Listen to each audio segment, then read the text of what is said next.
First of all, I don't think the Ayushi that came and the Ayushi that is leaving are like same at all.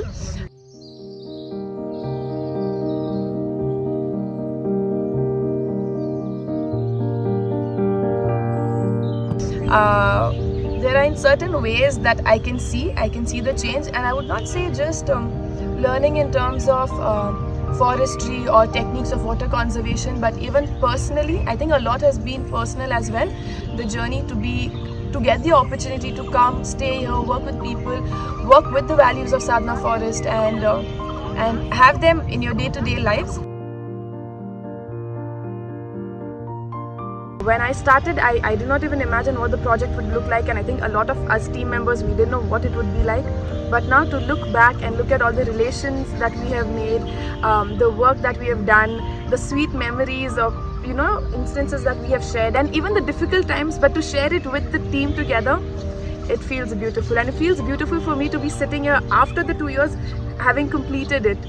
Yeah, and feels like it just went really quickly, like very quick.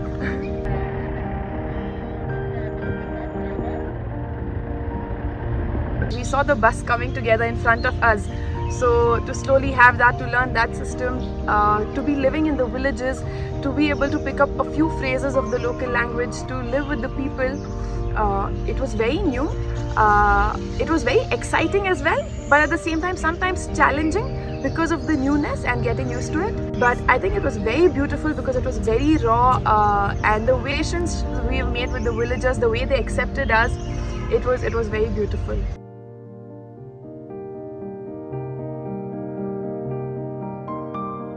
Meghalaya receives the highest amount of rainfall. In fact, it has places that receives the highest amount of rainfall in the entire world. In spite of this, most parts are suffering due to shortage of drinking water or usable water during the months of summer, because winter is completely dry for them, and then by the time the transition between winter to summer is the period when they're suffering, in spite of having 6 months of rain, because this water is not being held underground or being harvested to be used later. So we are working a lot towards that, and also due to the recent years of cutting of trees and exposure of the soil directly to the sun, the wind and the rain, a lot of water and the soil has gotten eroded.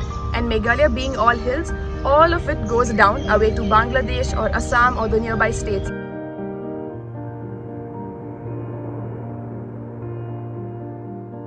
So we are working towards that to see how can we conserve this soil, how can we conserve the water so that it stays here. And of course the tree covers on this would only help hold the water in more and make life easier for the people here. And we'd be like on the outskirts of a village, middle of nowhere, it's dark at night, somebody's played music and suddenly everybody's dancing. And we used to have a lot of children join us also. Then there have been times, especially when we were in Nongna, there was this grandmother who loved us, and we would be doing our day-to-day work, and then sometimes to have the grandmother visit us, bringing us berries or some other fruits, or visiting us with some favorite food just to feed us, take care of us. We could never talk to her, she could never talk to us because of the language.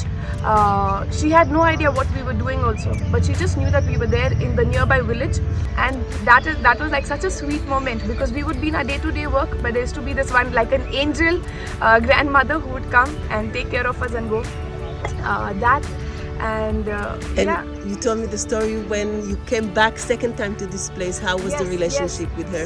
So with the grandmother, even earlier, like we were not working in her house, we were not working in her village, we had no such direct relation in that sense with her. But she just happened to see us once, and then she really just started pouring out.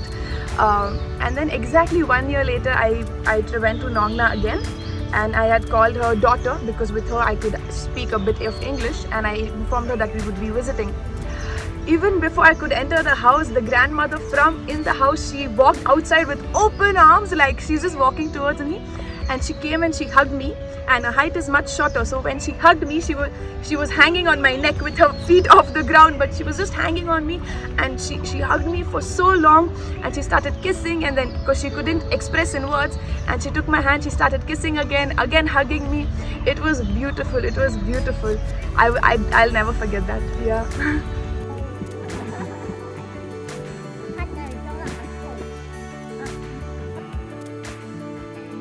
Wow, that undoubtedly was the period during the monsoon when also the second wave of COVID hit, and this time the restrictions were really strict here. And the monsoon of Meghalaya, wow, it's nothing that I ever could imagine. I studied in geography that Meghalaya gets the highest amount of rainfall, but to experience it was beyond my imagination. And we were staying in the bus, and it's raining continuously for 3 months. Like, we barely would get maybe a couple of hours after 10 days when the rain stops. So that means for 10 days we are just sitting in the bus. We cannot even head out for a walk. So our body started cramping, it started getting cold, and because of COVID restrictions we could not even leave anywhere. Even to get food and all became a bit difficult, very different from what we were used to. And I think just that period of just being on your own completely and being in that bus with nothing else, after a point I think mentally started becoming difficult. But yeah, once the monsoon settles and the COVID restrictions got lifted, it became easier and it was like a breather.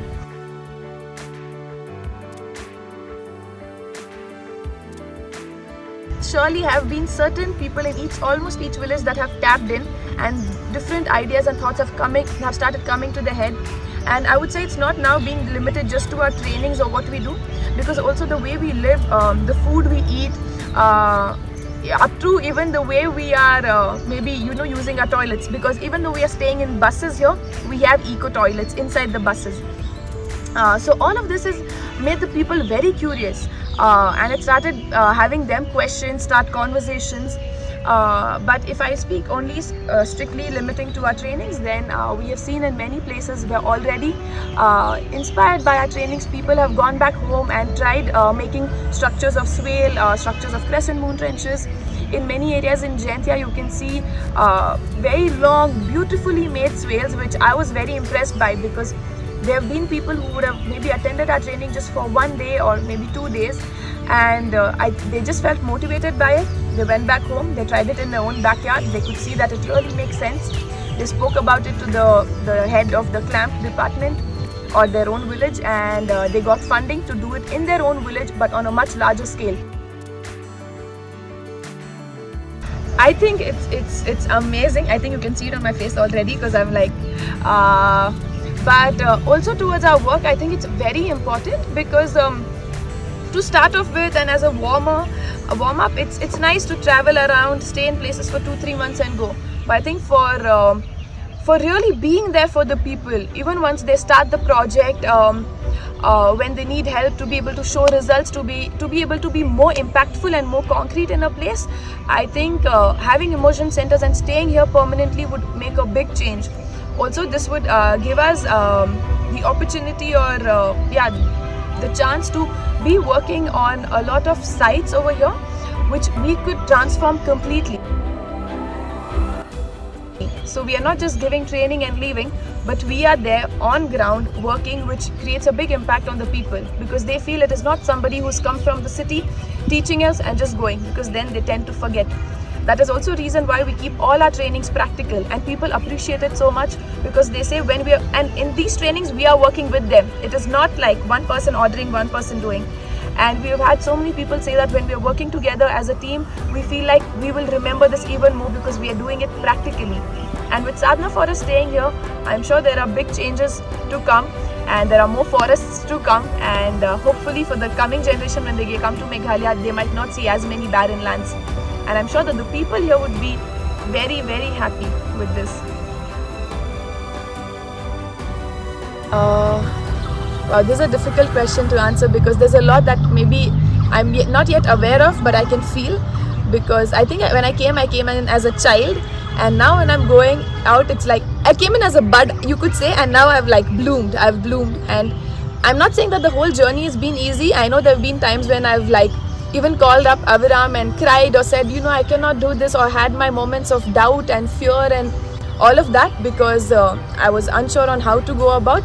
But I think always having the strong support of Aviram and Yorit, because and I was always assured that you do the work, even if you make mistakes, we are there for you, but you just go ahead. And if there would be some times when I would be very nervous, because or sometimes I would be unsure of the work, or I would feel I'm not doing well, and I would call Aviram and I would be I would start ranting, and whenever I'm very nervous or anxious also, or I'm not so well, I tend to speak very fast, and I would call him and I would just start complaining or telling him, and the first thing he would say, Ayushi, you're Shakti of the highest order, and he would like say it once or twice, and you can do it, and after a few calls, and now I think it's gotten in me, because now even when I'm nervous, I even before the call, I know I have Aviram's voice in my head, Ayushi, you are Shakti of the highest order, and then I'm like, okay, I can pause the call and then I can take the step on my own.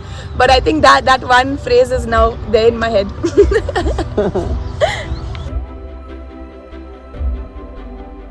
I'm so grateful for every other event now that has happened in my life, because currently I'm in such a sweet place with everything that has happened here with me in sadhana, that even for everything else that has happened in my life, I'm so grateful, because I feel like because those instances or situations happened with me, that has led me to this moment in life, and this moment is so perfect that I'm happy about every other thing that maybe I would have not been happy about earlier or complained, but it has, I feel like it has all now fallen right in place. It's like the domino, no, that everything just has fallen perfectly, and yeah, there's a lot in me that I'm taking, and it feels like earlier it was like, okay, I am with sadhana, but now it's like, okay, sadhana is with me, because I know even now, even if I go back home or I go anywhere, like sadhana is in me.